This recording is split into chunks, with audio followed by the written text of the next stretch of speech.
ព្រះធម៌មកដល់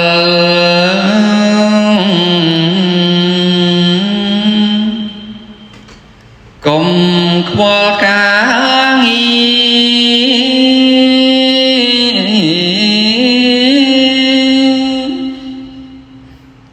ស្ដាប់ធម៌មួយគ្រាគ្រាន់ជានិស្ស័យ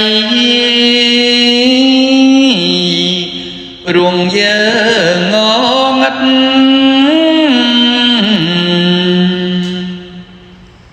ទាំងយប់ថ្ងៃបរិស័ទប្រុងស្រី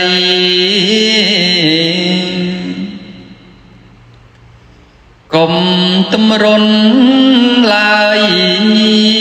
អញ្ជើញចូលមក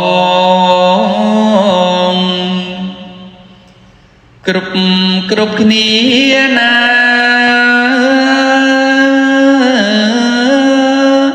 ព្រះអង្គទេសនានិមន្តមកដល់ហើយជាតិហេតុនេះគួរយើងកុំកន្តើយបរិស័ទលោកអើយ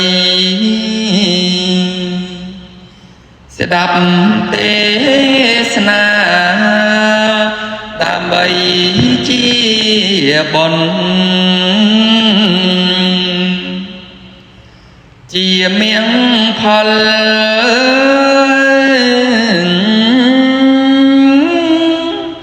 នាំយើ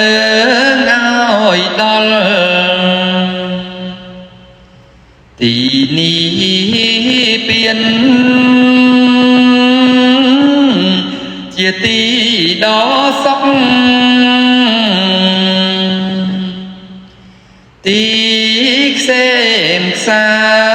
ន្តបានចាអបាយតរៀងទៅ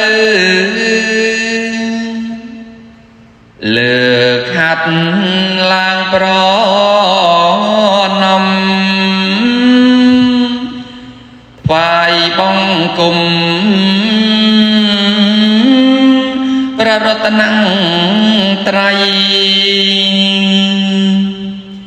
ព្រះពុទ្ធព្រះធម៌ថ្លៃព្រះសង្ឃនៃព្រះសាសនា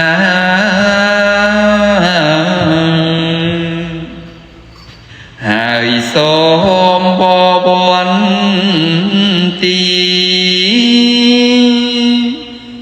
អារតនីព្រះកង្រណាមកសំដែងធម៌ទេសនាប្រោបណ្ដា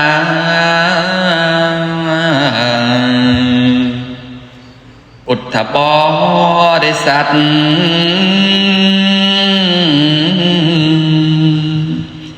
ប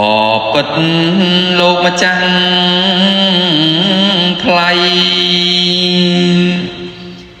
ពេលនេះនៃសូមប្រទានធម៌ទេសនាទូមានដល់យើងខ្ញុំ